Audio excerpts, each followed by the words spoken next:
హిమవంతుడిని అనుగ్రహిస్తే భూమిలో అందరినీ అనుగ్రహించినట్టే అనుకుని శైలపుత్రి అలా పుట్టింది ఆవిడ. రెండవది బ్రహ్మచారిణి. ఆవిడ బ్రహ్మచారిణిగా ఎలా ఉంటుందంటే శివుడు భార్య కదా. బ్రహ్మచారిణి ముందు బ్రహ్మచారిణిగా ఉండగానే తర్వాత భార్య అయింది, ముందే భార్య అవుతారు ఏమిటి? ఆవిడ బ్రహ్మచారిణిగా ఆకులు కూడా తినకుండా నీళ్లు కూడా తాగకుండా కేవలం వాయువు సేవిస్తూ ఏళ్ల తరబడి తపస్సు చేసింది. మీరు ఆ తపస్సు చేసిన ప్రదేశం, ఆవిడ పేరు, ఆ మహత్తు తెలుసుకోవాలంటే మనకి చాలా సమీపంలో ఉంది, కాకినాడ దగ్గర తాటిపర్తి. అక్కడ అపర్ణాదేవి ఆలయం అని ఉంటుంది. పర్ణాలు కూడా తీసుకోకుండా తపస్సు చేసిన ప్రదేశం. అక్కడ అమ్మవారు ఒంటి కాలు మీద నిలబడి ఉంటుంది, ఈ కాలు ఎలా పెడుతుంది, ఈ చేతిలో కమండలం ఉంటుంది, ఇలా ఉంటుంది. తపోభంగిమ బ్రహ్మచారిణి అంటే ఏమిటో అక్కడ అర్థమవుతుంది. అంచేత బ్రహ్మచారిణి జీవితంలో విజయాలు సాధించాలంటే వివాహం కాకముందు ఎట్టి పరిస్థితుల్లో బ్రహ్మచర్యాన్ని పాటించాలి స్త్రీ పురుషులు ఇద్దరూ కూడా. ఈవేళ యువకులు నేర్చుకోవలసిన విషయం ఇది. ఏదో పల్లెటూళ్ళలో మనం ఉండి పిల్లల్ని నమ్మేసి పంపించేస్తున్నాం. రాజమండ్రిలో అంటే మా వాడు ఢిల్లీలో చదువుతున్నాడంటే, అసలు ఇక్కడ అంది మొత్తం పశ్చిమ గోదావరి తూర్పుగోదావరి అంతా ఏమైపోయిందో చదివితే ఢిల్లీ ఏకంగా. ఇంకా కొందరైతే డిగ్రీ చదవడానికి కూడా అమెరికా, జపాన్, లండన్, కెనడా.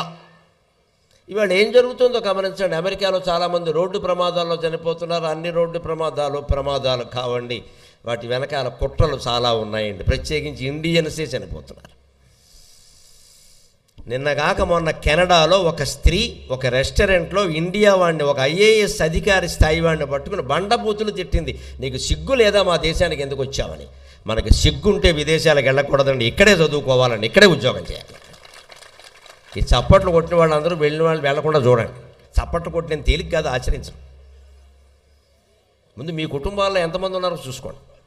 ఏ కుటుంబాన్ని పలకరించ, మా ఓడు అమెరికా, మా అమ్మాయి ఆస్ట్రేలియా, నువ్వు దేనికి ఎక్కడ పని లేక.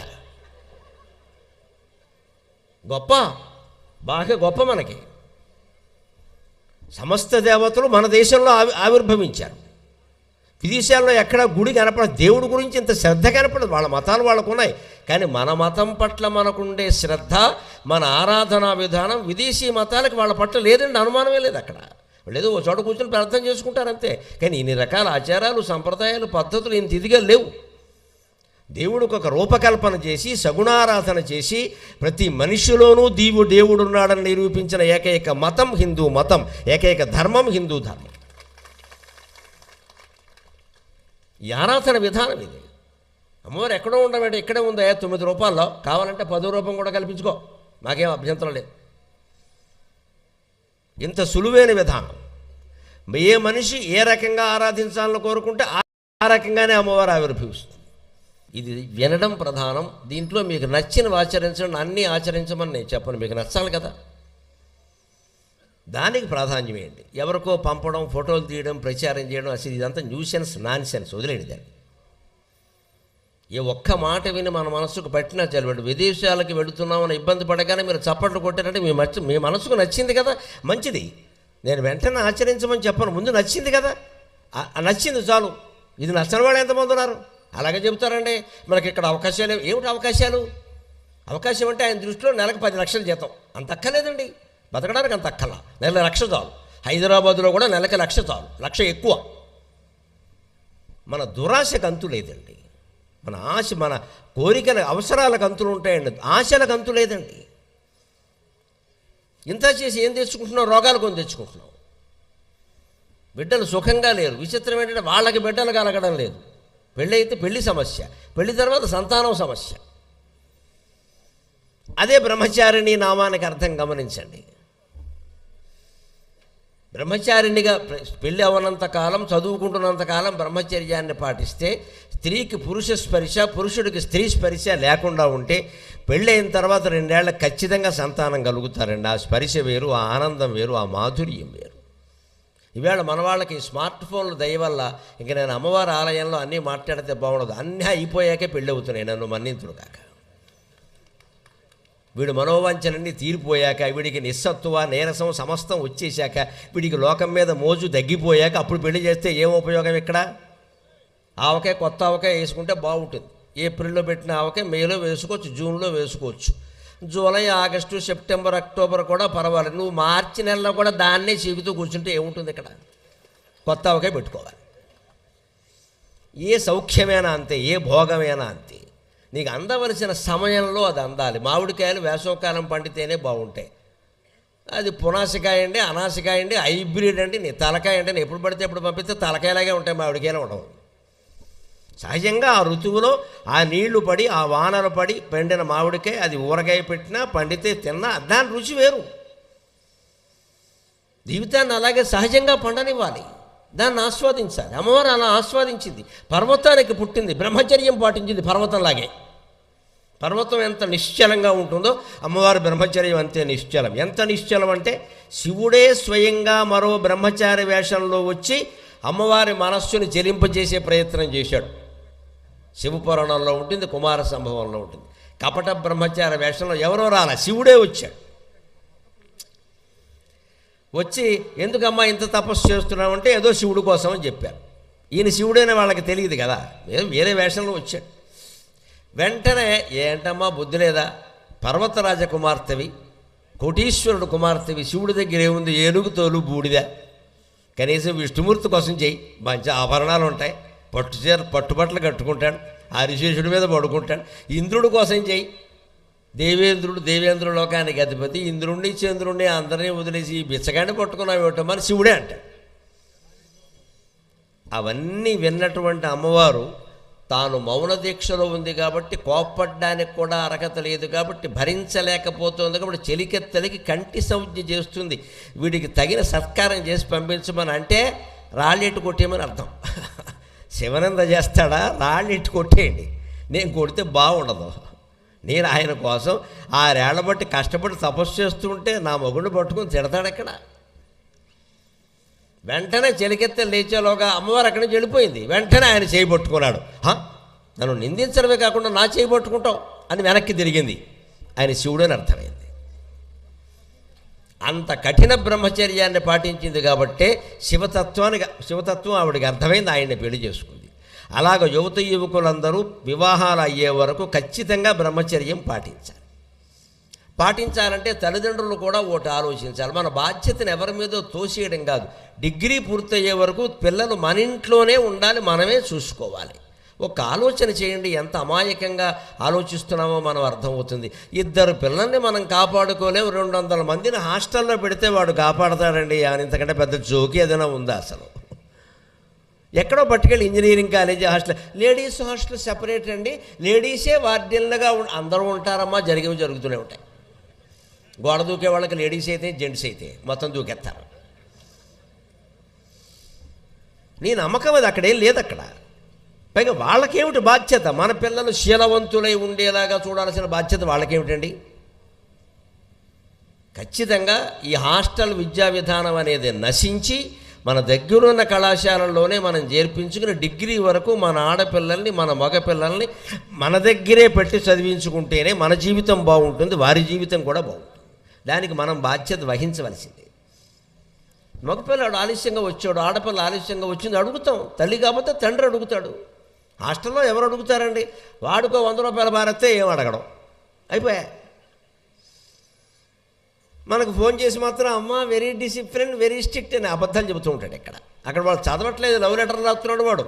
పైగా మా కాలంలో ఈ లెటర్లు రాయడం ఇప్పుడు ఆ కూడా లేదు. SMS 143 అంతే, 143 మనం చదువుకుని అనుకుంటున్నాం. ఇగో ఈ బ్రహ్మచర్యం లేకపోవడం విద్యలో ప్రధాన నష్టమైంది.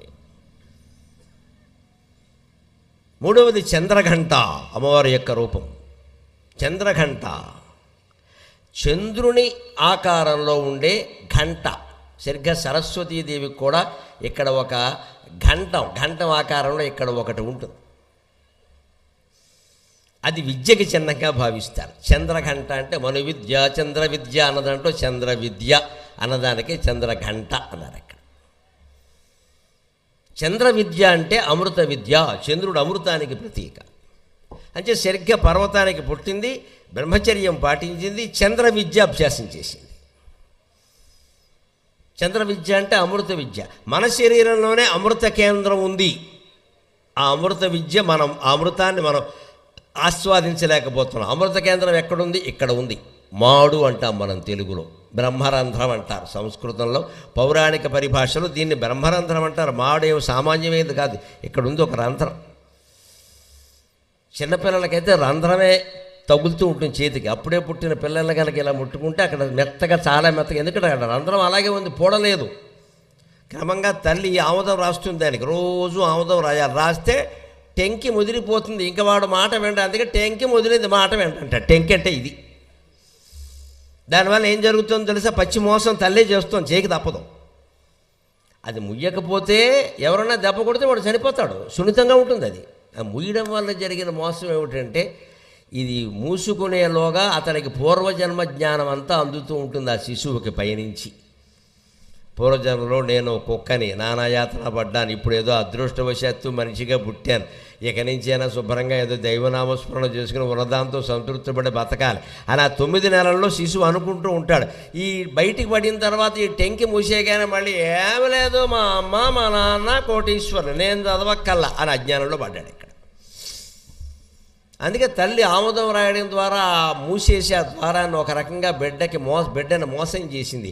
అందుకే మీరు లోకంలో గమనించండి, ఎవడన్నా చిట్టుబండి కంపెనీ పెట్టి మూసేస్తే ప్రజలకు ఆముదం రాశాడంటారు. కొబ్బరి నూనె రాశాడు అనకూడదా? కెరసనాయలు రాశాడు అనకూడదా? ఆముదం ఎందుకు? ఇదే ఆముదం. ఈ మోసం ఎవరు చేస్తున్నారు? తల్లే చేస్తుంది. కానీ ఆవిడ చేయక తప్పదు, అలా చేయకపోతే బిడ్డ ప్రాణం పోతుంది. మరి ప్రాణం కోసం చేస్తుంది. అంచేది ఏం చేయాలి? బిడ్డ ఏం చేయాలి? తల్లి నాకు మేలే చేసింది, ముందు శరీరంతో ఉండాలి కదా నేను, అందుకని చేసింది. కానీ నేను పెద్దవాడిని అయిన తర్వాత మళ్ళీ దీన్ని పైనుంచి పూడిపోయిన రంధ్రాన్ని కింది నుంచి పగలగొట్టాలి. మనకి ఏదైనా భవనానికి స్లాబ్ వేసినప్పుడు చూడండి, 21 రోజులు అయిపోయిన తర్వాత ఓ సన్నపాటి గడ్డపార రోజుకి నెమ్మదిగా ఇలా ఇలా ఇలా పొడుస్తూ ఆ పిచ్చులు ఊడిపోయేలా చేస్తారు. స్లాబ్ కింద అంతా ఆ బోటుగా పెట్టిందంతా లాగేస్తారు. అప్పుడు ఆ స్లాబ్ నిలబడుతుంది, అంతే కదా. అలాగే ఈ పైన టెంకి ముదిరాక మూసేశాక మనం కూడా యోగాభ్యాసం చేసి నెమ్మదిగా ఈ నాలుకని కొండ నాలుకకి తగిలేలా చెయ్యాలి. రోజు జపమో తపమో చేసేటప్పుడు పూజకు కూర్చున్న మీద ఒక్కసారి ఈ నాలుకని ఇలా సాగదీసుకుని అలా అంగుట్లోకి దాన్ని పంపించి కొండ నాలుకకి ఎంతో కొంత టచ్ చేయాలా, తగిలేలా ప్రయత్నం చేస్తే ఒక 6 నెలలు ఏడాది పాటు చేస్తే ఎప్పటికో తగలకపోదు, దైవానుగ్రహం ఉంటే తొందరగా అవుతుంది ఆ పని. అప్పుడు కొండ నాలుక మీ బ్రహ్మరంధ్రం నుంచి కొండ నాలుక ద్వారా స్రవిస్తున్న అమృతం అసలు నాలుక మీద పడుతుంది. అసలు నాలుక మీద ఒక్క బొట్టు పడింది అంటే వాడు 24 గంటల పాటు అన్నం తినడం, నీళ్లు తాగడం, హాయిగా ఉంటుంది, పొట్టంతా నిండిపోయి. అదే అమృతం. దప్పిక ఉండదు, ఆకలి ఉండదు. మన ఋషులు పూర్వం ఏదో 10,000 ఏళ్ళు చేశారు, 7,000, అవన్నీ పత్రికల వాళ్ళు రాసేవి కాదు, పుస్తకాల్లో కాదు, నిజంగానే చేశారండి. ఇప్పటికీ వేల ఏళ్ల తరబడి తపస్సు చేస్తున్న మహానుభావులు హిమాలయాల్లో ఉన్నారు. వాళ్ళు ఎందుకు చేస్తారంటే ఈ యోగం పాటిస్తారు. దీన్ని లంబికా యోగం అంటారు. నాలుకను వేలాడదీసి అసలు నాలుకతో కలుపుతారు. అదే చంద్రఘంట, చంద్ర విద్య. తర్వాత 4వది కూష్మాండ. కూష్మాండం అంటే గుమ్మడికాయ. గుమ్మడికాయ నుంచి మనం చాలా నేర్చుకోవాలి. అమ్మవారు ఆ రూపంలో కూడా ఉంటుంది. అమ్మవారికి గుమ్మడికాయ అంటే ఇష్టం అని ఆలయం నిండా గుమ్మడికాయలు నింపేస్తే గుమ్మడికాయలు అమ్ముకునేవాళ్ళు బాగుపడతారు. మనకు ఆ అజ్ఞానం నుంచే మనం బయటపడను. గుమ్మడికాయ పెట్టు, కానీ దాని రహస్యం గమనించు. గుమ్మడికాయ సరిగ్గా ఏ కాలంలో వస్తుంది, పైగా గృహప్రవేశానికి ఖచ్చితంగా గుమ్మడికాయ కడతారు. కొన్ని చోట్ల గుమ్మడికాయ పగల కొడతారు. లారీ బయలుదేరుతుంటే ముందు గుమ్మడికాయ పగల కొడతారు, రకరకాలు చేస్తారు. గుమ్మడికాయ దిష్టి దోషాలు తొలగిస్తుంది. అంతేకాదు గుమ్మడికాయ సంక్రాంతి నెలలో విపరీతంగా గుమ్మడి పాదులు, ఈ గుమ్మడి కాయలన్నీ కనపడతాయి. గుమ్మడి కాయ మీద మధ్యలో పువ్వు ఉంటే గుమ్మడి పువ్వు. విశ్వనాథ సత్యనారాయణ గారు ఋతు సంహారం వర్ణనలు తెలుగు ఋతువులు కావ్యంలో చెబుతాడు. బుట్టలో కూర్చున్న పెళ్లి కూతురులో ఉందిట గుమ్మడికాయ. ఆ గుమ్మడికాయ ఏమో బుట్టలో ఉందిట, ఆ పైన ఉండే పసుపు రంగు పువ్వు పెళ్లి కూతురులో ఉందిట. బుట్టలో కూర్చున్న పెళ్లి కూతురులో ఉందంటాడు. గుమ్మడికాయ ఆరోగ్యవంతులే తినాలి, అనారోగ్యవంతులకి పడదు. గుమ్మడికాయ ఒకటి, సీతాఫలం ఒకటి, ఇవి ఆరోగ్యంతో ఉన్నప్పుడే తినాలి. మనకి ఏదైనా కొంచెం అనారోగ్యం చేసినప్పుడు సీతాఫలం చలికాలం వచ్చింది కదా మరింత పెరిగిపోతుంది. గుమ్మడికాయ కూడా అంతే, అరగదు. కానీ ఆరోగ్యవంతుడు తింటే వాడికి వ్యాధి నిరోధక శక్తి బాగా పెరుగుతుంది. అంచేత యోగ విద్యాభ్యాసం చేయాలంటే నీకు వ్యాధి నిరోధక శక్తి పెరగాలి. అందుకే కూష్మాండ. ముక్కల పులుసు చేస్తారు చాలామంది. ఏమో మిగిలిన వాళ్ళ సంగతి మాకెందుకో, మా వర్గం అంతా మొక్కల పులుసుకే ప్రత్యేకం. బ్రాహ్మణులు అంటే మొక్కల పులుసే. అందులో కూడా మేము వెతుకుతాం. గుమ్మడికాయ మొక్క లేకపోతే పోవయ్యా నీ పులుసు ఎవడు పోసుకుంటాడట. ఆ గుమ్మడికాయ కూడా మామూలుగా ఉంటే కుదరదు. మినపరొట్టి ఇలా గుండ్రంగా ఉంటే దాన్ని 4 భాగాలు చేస్తే ఒక్కొక్క ముక్క ఏ ఆకారంలో ఎంత లావుగా ఉంటుందో అంత గుమ్మడికాయ ఉండాల్సిందే. మళ్ళీ గుమ్మడికాయ ముక్క అని ఒక్కపూట వేస్తే కుదరదు అక్కడ. అంతే, తినాలి, అలాగే తినాలి, తొక్కతో సహా తినాలి, బాగా ఉడకాలి. అది మంచి శక్తి సంతానాన్ని కలిగిస్తుంది. ఈ బ్రహ్మచర్యం నుంచి చంద్ర విద్య, యోగ విద్య నేర్చుకోవాలంటే కూష్మాండం. తర్వాత చూడండి వరుసగా నామాలన్నీ ఎలా ఉన్నాయో. పంచమీ స్కంద మాతాచ, తర్వాత కాత్యాయని, కాళరాత్రి, మహాగౌరి. అక్కడి నుంచి వెంటనే పెళ్ళయింది, అమ్మవారికి పిల్లలు పుట్టారు, అందుకే స్కందమాత. ఎంత చక్కగా ఉందండి ఏర్పాటు. ఇప్పటికే తూచిన నామాలు పట్టుకొచ్చి అక్కడ పెట్టేయలేదు. పుట్టుక శైలపుత్రి, బ్రహ్మచర్యం బ్రహ్మచారిణి, యోగ విద్య చంద్రఘంట, వివాహం అయింది, అక్కడి నుంచి కూష్మాండం, వివాహమైంది శుభప్రదం కూష్మాండం, అక్కడి నుంచి స్కందమాత, 2 పిల్లలకి తల్లి అయింది. ప్రత్యేకించి స్కందమాత అని ఎందుకు చెప్పారు, గణపతి మాత అని ఎందుకు చెప్పాలి? ఆ స్కందుడు అంటే కుమారస్వామి. కుమారస్వామి యోగ విద్యకి ప్రతీక. మన నవదుర్గాలయం వెనకాల ఇన్ని విశేషాలు ఉన్నాయి. కుమారస్వామి యోగ విద్యకి ప్రతీక. అందుకే ఆయనకు 6 ముఖాలు ఉంటాయి, గమనించండి. షణ్ముఖుడు అంటారు. 6 ముఖాలు, 6 శాస్త్రాలు. సరిగ్గా మామూలు లౌకికమైన శాస్త్రాలు చెప్పాలంటే శబ్ద జ్యోతిస్తర్క న్యాయ మీమాంసాది సమస్త శాస్త్ర నికర చాతుర్యం. ధర్మ శబ్ద జ్యోతిస్తర్క మీమాంసాది సమస్త శాస్త్ర నికర చాతుర్యం అంటాడు కాదంబరి వచనంలో. దండి దశకుమార చరిత్రంలో చెబుతాడు వీటి లెక్క. ధర్మశాస్త్రం, శబ్దశాస్త్రం, జ్యోతిష్ శాస్త్రం, తర్కశాస్త్రం, పూర్వమీమాంస, ఉత్తరమీమాంస. ఈ 4 చదివితే కానీ బ్రహ్మజ్ఞానం కలగదు. అందుకే ఆయన పేరు ఒట్టి బ్రహ్మణ్యుడు కాదు, సుబ్రహ్మణ్యుడు. రేపు డిసెంబర్ నెలలో మార్గశిర శుద్ధ షష్ఠి ఆయన జయంతి. ఆయన సుబ్రహ్మణ్యుడు. ఎందుకంత బ్రహ్మజ్ఞానం ఉన్నవాడు ఆయన ఆచరణలో చూపించాడు. ఒక కథ మనం వినాయక చవితి నాడు విన్నాం. వినాయక చవితి నాడు ఒక కథ వినుంటారు మీరు అందరూ. ఏమిటి, శివుడు గణాధిపత్యం ఇస్తానని చెప్పాట, గణపతి పోటీ పెట్టాడు. దాంతో కుమారస్వామి గణపతి ఇద్దరు పోటీ పడ్డారు. మాకు కావాలంటే మాకు కావాలి, సహజమే మరి. కానీ ఆనాటి పాలకులు ఈనాటి పాలకులకు తేడా ఏమిటో తెలుసా? ఆనాటి పాలకులు తమ కుమారుల్ని దేశానికి అప్పగించేవారు, ఈనాటి పాలకులు తమ కుమారులకే దేశాన్ని అప్పగిస్తున్నారు. నమశివాయ. ఆనాటి పాలకుడు శివుడు ఆయన ఏం చేశాడు, నీకు నిజంగా గణాధిపత్యం కావాలి అంటే పోటీ పెడతాను, ఈ భూమి మీద 3 కోట్ల తీర్థాలు ఉన్నాయి, ఎవరు ముందు తిరిగి వస్తారో వారికి ఇస్తాను అని పోటీ పెట్టాడు. పోటీలో నెగ్గు. అదే గ్రూప్ 1 మెయిన్, అది రాసుకో. యూపీఎస్సీ రాసుకో, సివిల్ సర్వీస్ రాసుకో, నేను వద్దనా, అంతా రాసుకో. కుమారస్వామి నెమలి వాహనం కాబట్టి వెంటనే బయలుదేరిపోయాడు. నెమరు రయ్యమని ఎగురుతుంది కదా, వెళ్ళిపోయాడు. గణపతికి ఏం చేయాలో తోచరైంది. స్థూలకాయం పోనీ వెడదామంటే వాహనం ఎలక, అది ఎక్కడ ఆగుతుంది? వేలెడితేనే ఆగదు, కాలెడితే ఆగుతుంది. అది నాకు ఎలక వాహనం అని తెలుసు, నాకు స్థూలకాయం అని తెలుసు. నాన్నగారు ఈ పరీక్ష పెట్టారు అంటే ఉద్యోగం ముందే రిజర్వ్ అయిపోయిందిరా, మ్యాచ్ ఫిక్సింగ్ ఇది, తమ్ముడికి చేయడం కోసమే పెట్టారు ఈయన అని అనుకుని ఆయన స్వబుద్ధితో ఆలోచన చేశాడు. సిద్ధి బుద్ధి అంటే అర్థం అది. వెంటనే ఒక శాస్త్రం గుర్తొచ్చింది ఆయనకి. తల్లికి తండ్రికి నమస్కారం చేయడం ఎంత గొప్పదంటే, పల్లెటూళ్ళలో ఉంటున్నాం, ముందు మనం ఈ పని చేద్దాం ఖచ్చితంగా, దానికి ఏం డబ్బులు ఖర్చు అయ్యేది ఏం లేదు. కాశీయాత్రాశతేన చ భూ ప్రదక్షిణ షట్కేన, కాశీయాత్రాశతేన చ, కాశీయాత్రాశతేన చ సేతుస్నాన సహస్రేణ తత్ఫలం మాతృవందనే. భూమి అంతా 6 సార్లు తిరిగితే ప్రదక్షిణం చేస్తే ఏ ఫలితం వస్తుందో, కాశీయాత్ర 100 సార్లు చేస్తే ఏ ఫలితం వస్తుందో, రామేశ్వరం దగ్గర సేతువు దగ్గర స్నానం చేస్తే 1000 సార్లు చేస్తే ఏ ఫలితం వస్తుందో, అంతటి ఫలితం ఒక్కసారి పొద్దున్న లేచి తల్లికి తండ్రికి నమస్కారం చేస్తే వస్తుందని చెప్పారు. నేను రోజు నమస్కారం చేస్తానండి మా అమ్మకి నాన్నకి, రాజమండ్రిలో అందుకే వృద్ధాశ్రమంలో పెట్టానండి, వెళ్ళి రోజు నమస్కారం చేస్తా. ముందు ఈ బుద్ధి మానే, వృద్ధాశ్రమంలో పెట్టి నమస్కారం చేయడం పెట్టి బుద్ధి లేకుండా ఇంట్లో పెట్టుకోవాలి కదా. ఇప్పుడు మనం చెప్పేది అది. నేను రోజు దండం పెడతానండి. అన్నం పెట్టాడు, దండం పెడతాడు మీరు. అమ్మా నాన్నకి ముందు అన్నం పెట్టాలి.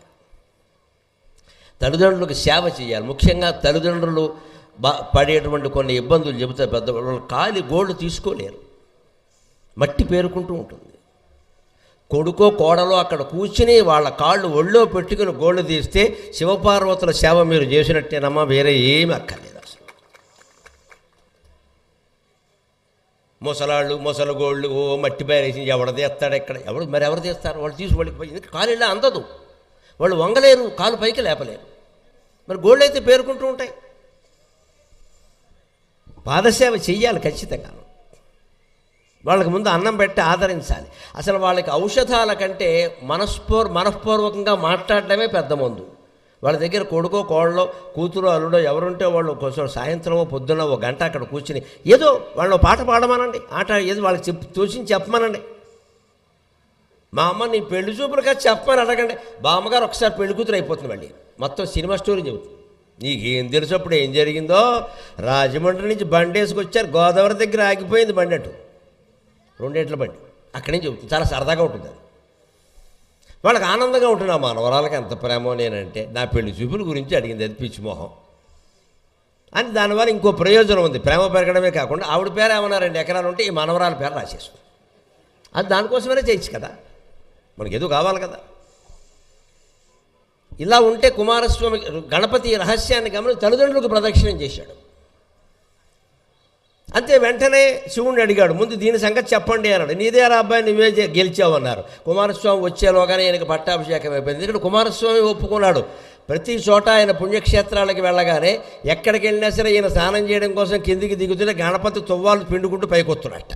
నువ్వు ఎప్పుడు వచ్చావురా అంటే, వచ్చానన్నయ్య. ఏ తమ్ముడు నీకేమైనా లేట్ అయిందా? బస్సు ఏమైనా ఆలస్యమా? గౌతమి ఎక్కావా గోదావరి ఎక్కావా అని అడుగుతున్నట్టు.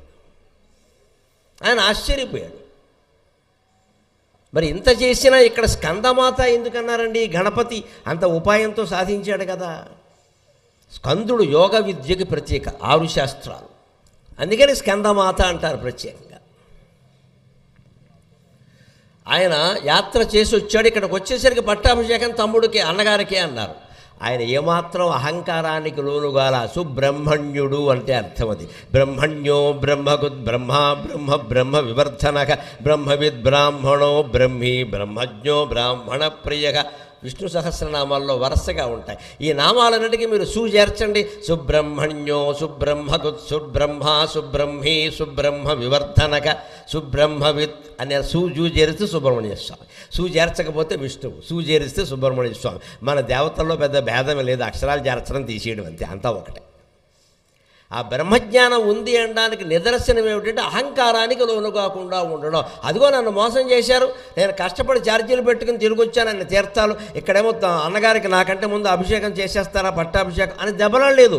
నిజమే, ఆయన సూక్ష్మమైన ఉపాయం కనిపెట్టాడు, తప్పే ఉంది అని తన అహంకారాన్ని తగ్గించుకొని వెంటనే అన్నగారికి నమస్కారం చేసి తల్లిదండ్రులకు నమస్కారం చేసి ఆయన వెళ్ళిపోయాడు. అందుకనే సుబ్రహ్మణ్యుడు. అది బ్రహ్మజ్ఞానం. బ్రహ్మజ్ఞానం అంటే ఏమిటి? జ్ఞానం అంటే ఏమిటి? దాని జ్ఞానాన్ని గురించి అంత కష్టపడక్కల ఒక మాటలో చెప్పొచ్చు, అది పొందడం కష్టంగా. ఒక్క మాటలో చెబుతున్నా, జ్ఞానం అంటే నిర్వచనం గుర్తుపెట్టుకోండి, పొందగలిగితే పొందండి. అంతా ఒక్కటే, ఆ ఒక్కటే నేను, అదే జ్ఞానం అంటే, ఇంకేం లేదు ఇక్కడ. ఈ ఒక్క మాట మీరు రోజు అనుకోండి, 10 సార్లు అనుకోండి కనీసం, అనుకున్నా మంచిది. అంతా ఒక్కటే, ఆ ఒక్కటే నేను. ఇంక నువ్వు ఏది పొందుతావు?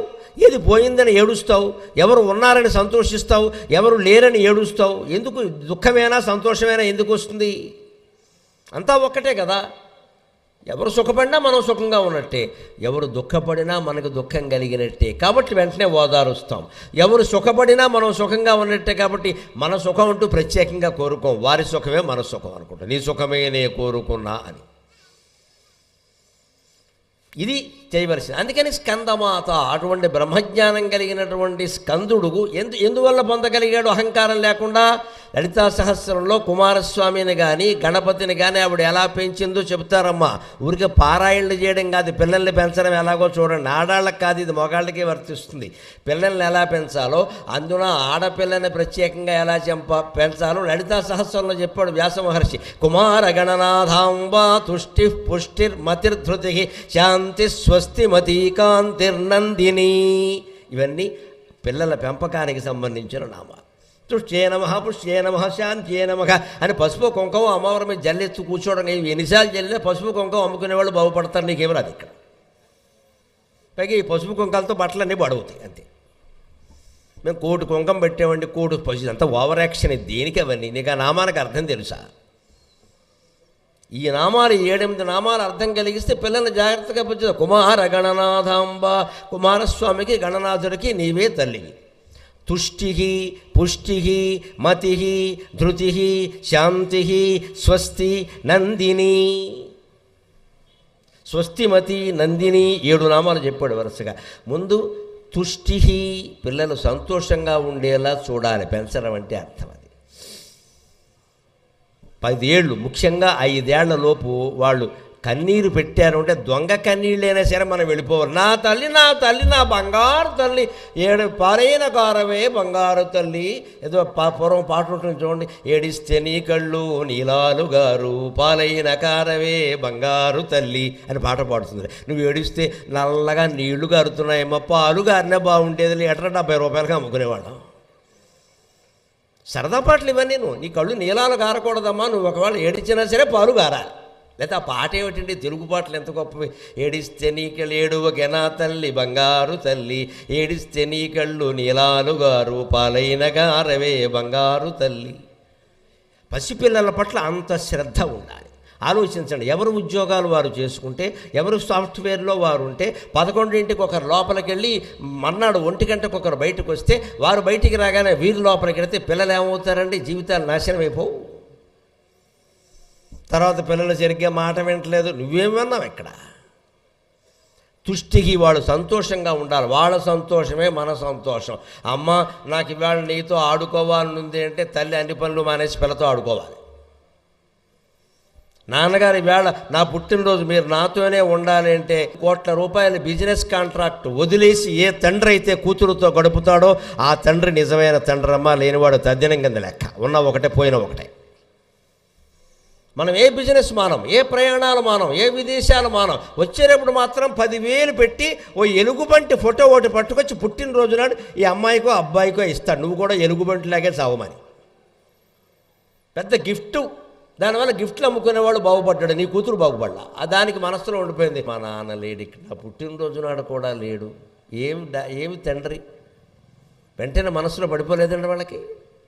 ఖచ్చితంగా అమ్మాయిలు ఎదిగారనుకోండి, ఆ అమ్మాయికి ఎవడో నచ్చుతాడు, శుభ్రంగా పెళ్లి చేసేసుకుని అక్కడి నుంచి daddy under some circumstances I have to marry అని ఇంగ్లీష్లో చెప్పి బ్లెస్ మీ అంటుంది. వీడు చేస్తాడు ఇక్కడ.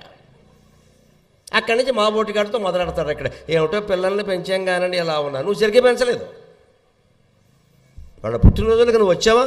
వాళ్ళు స్కూల్లో బహుమతి తీసుకుంటుంటే నువ్వు వెళ్ళావా? వెళ్ళారండి, తల్లిదండ్రులు వెళ్ళారండి, గుమాస్తాలను పంపిస్తారండి. ఇంకా తల్లి అనే పెడుతుంది కానీ తండ్రి వెళ్ళండి. కోటి వ్యాపారాలు ఉన్నా సరే తండ్రి మానుకుని బడి వార్షికోత్సవం నాడు వెళ్ళి తన కొడుకు లేదా కూతురు అక్కడ చిన్న పెన్నో పెన్సిలో తీసుకుంటుంటే ఆనందంగా చప్పట్లు కొట్టాలమ్మా. వాళ్ళు ఆశించేది అది. పిల్లలు ఆశించేది మన సమయం అండి, మన సంపద కాదండి. దయచేసి ఆలోచించండి. అమ్మవారు కూడా 2 పిల్లల్ని పెంచిందండి, కుమారస్వామిని గణపతిని. ఎలా పెంచిందో చెబుతున్నాడు ఇక్కడ. కుమార గణనాథాంబ తుష్టి పుష్టిగా ఉండాలి పిల్లలు. వాళ్ళకి పోషకాహారం పెట్ట. 2 ఏళ్ల వరకు తల్లిపాలను మించిన పోషకాహారం లేదని సైన్స్ కూడా అంగీకరించింది, వైద్యశాస్త్రం కూడా చెప్పింది. పూర్వం వాళ్ళకి వేరే చెప్పక్కర్లా. ఇవాళ పాలివ్వడమే మానేశారు. తల్లిపాలు బిడ్డలకు శ్రేష్టము అని ఆర్టీసీ బస్ స్టాండ్లో ప్రకటన పెట్టాల్సిన కర్మ వచ్చింది మన జాతికి. ఇక్కడ తల్లిపాలు శ్రేష్టమని ఆర్టీసీ వాడు చెప్పడం ఏంటంటే మనకు తెలియదా? ఇవ్వడం మానేశాం, చెప్పాల్సి వస్తుంది. ఇక్కడ ఇలా పుట్టగానే డబ్బా పాలు సీసాపాలు, డబ్బా పాలు పెట్టాం, సీసాపాలు పెట్టాం, విదేశీ భాష నేర్పాం, విదేశీ సంస్కృతి నేర్పాం, విదేశీ తిండి, విదేశీ వేషం. ఏమైపోయిందమ్మా? చివరికి వైద్యం కూడా విదేశీ వైద్యమే. ఇక్కడ వైద్యాలు నచ్చం. మరి అమ్మవారు దేనికి తడుకోలేదే? పుష్టికి, వాళ్ళకి పౌష్టికాహారం పెట్టింది. కుమార గణనాథాంబ తుష్టి పుష్టి మతి. వాళ్ళ ఆనందం కోసం అమ్మవారు ఏం చేసేదంటే మేఘ సందేశంలో చెబుతాడు కాళిదాసు అద్భుతమైన మాట. కుమారస్వామిని పెంచేటప్పుట ఆవిడ నెమలీకలు తీసుకుని, ఆయనకు నెమలి వాహనం కదా, నెమలీకలతో ఏదో విసినికరలాగా తయారు చేసి కుమారస్వామికి ఇచ్చి ఆడించేదిట. ఎంత జాగ్రత్త పడేదంటే నెమలి రాల్చిన ఈకలే తీసుకునేది, నెమలిని చంపేసి ఈకలు తీసుకోవడం లేదు అక్కడ. నెమళ్ళు తిరుగుతూ ఉంటాయి కదా, ఎక్కడొక్కడ ఈకలు రాలుతాయి. అమ్మవారు అంతటి అమ్మవారు మన నవదుర్గాదేవి అంత గొప్ప అమ్మవారు కొడుకు కోసం హిమాయత్ పర్వతం అంతా మంచులో తిరిగి జారిపోయినా సరే అక్కడక్కడ లాలిపడిన నెమల ఈకలు తెచ్చుకుని వాటితోటి ఒక పింఛమో లేకపోతే ఒక విసినకర్ర తయారు చేసి, ఎంత నాన్న కుమారా ఎంత బాగుంది చూడరా, ఎంత బాగుందో చూడరా, అన్నయ్యకి కూడా చూపించరా అని అలా చేసి తుష్టికి పుష్టికి. మతిహి, వాళ్ళ తెలివితేటలు పెంచాలి. మతిహి అంటే అన్నిటికంటే ముఖ్యంగా ఇవాళ లేదండి, అది పెంచాలి. ధృతికి, ధైర్యం లేదండి ఇవాళ విద్యావంతులైన వాళ్ళకి. బీటెక్ చదువుతాడు, ఎంటెక్ చదువుతాడు, పిహెచ్డీ చేస్తాడు, ఐఐటికి ఎడతాడు, ఏదైనా చిన్న ఆపద వస్తే సీలింగ్ ఫ్యానాయ విద్మహే చున్నీ కంఠాయ ధీమహి తన్నో మృత్యు ప్రచోదయాత్ అయిపోయింది, అంతే లెక్క. సీలింగ్ ఫ్యాన్ గురేసుకుంటాడు. ఎందుకు నీ ఐఐటి పని లేక. ఎందుకంటే తాళ్ళపూడిలో మామూలు తాడి చెట్లు కళ్ళు గీసుకునే వాళ్ళు కూడా నయమేనండి. వాళ్ళు ఆదాయం లేకపోయినా ఆత్మహత్యలు చేసుకోరండి వాళ్ళు. ఈసారి దేవుడింతే మరోసారి ఇస్తాడు, దానికి ఏముంది, ఏం చేస్తాం, పిల్ల పెళ్లి చేయలేకపోయాం, వాయిదా వేద్దాం, మగ పెళ్లి వారిని 6 నెలలు ఆగమని చెబుదాం అని వాళ్ళు కాళ్ళు అట్టుకునైనా పెళ్ళి ఆపుతాడు, పెళ్లి చేస్తాడు. కానీ ఏ తల్లిదండ్రులు పల్లెటూళ్ళలో ఆత్మహత్యలు చేసుకోరండి. ఎంత గొప్పది మన సంస్కృతి, ఎంత గొప్పది.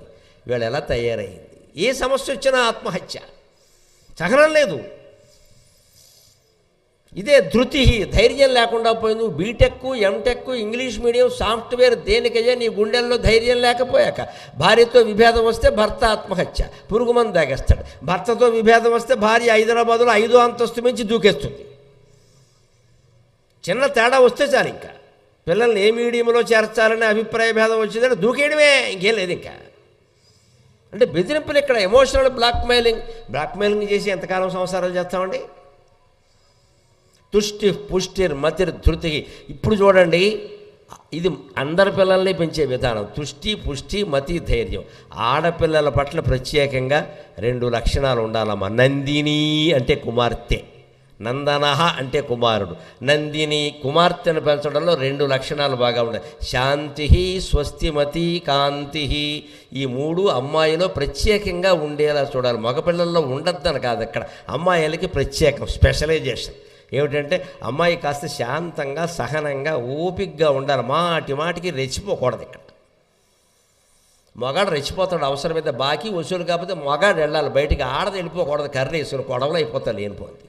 ఎందుకంటే మగాడు వెళ్ళి వాడిని ఒకటి కొట్టినా వాడు ఏదో అంటాడు, ఆడది వెళ్ళి ఏదో మాట, పెళ్ళాన్ని పంపిస్తాను మేము ఏమయ్యావు ఇక్కడ, నీకు మగతనం లేదా అంటాడు. ఏమైంది ఇక్కడ, గొడవ ఎక్కువైపోతుంది. అంచేత కర్రేసుకి వెళ్ళినా రెచ్చిపోయినా మగాడు వెళ్ళాలి, ఆడాడు వెళ్ళకూడదు. ఉండవలసిన తదుపులే. అప్పుడు వాడు కూడా మన దగ్గరికి రాకుండా ఉంటాడు. మనం ఒకసారి ఇంట్లో ఆడాడమే, మనం వెళ్ళిపోయి రెచ్చిపోయామనుకో, వాడు వచ్చేస్తాడు. ఇక్కడ నువ్వు వచ్చావుగా మా ఇంటికి, మేము ఎందుకు రావు అని మొగుళ్ళు లేనప్పుడు వచ్చేస్తాడు. నాన్న గొడవ అయిపోతుంది. ఆడవాళ్ళంటే కొంచెం మర్యాద, కొన్ని మాటలు వాళ్ళ దగ్గర మాట్లాడద్దు, కొన్ని పనులు వాళ్ళు చెయ్యరు అనే నమ్మకం ఈ జాతిలో ఉంది. దాన్ని కాపాడాలి, అదే శాంతి. ఈ శాంతి ఎందుకు? స్వస్తిమతి, ఇటు పుట్టింటికి అటు అత్తవారింటికి స్వస్తి కలిగించడానికి, సుఖంగా ఉంచడానికి, ఇరు వర్గాల వారిని శాంతింపజేయడానికి ఈ లక్షణాలు ఆడపిల్లలో ఉండేలా ప్రత్యేకంగా చేయాలి. నందిని, అలా పెంచండి కుమార్తెని. ఇప్పుడు స్కందమాత అంటే వెనకాల లలితా సహస్రం అన్వయించుకుంటే ఎంత గొప్ప అర్థం ఉందో మీరే ఆలోచించండి.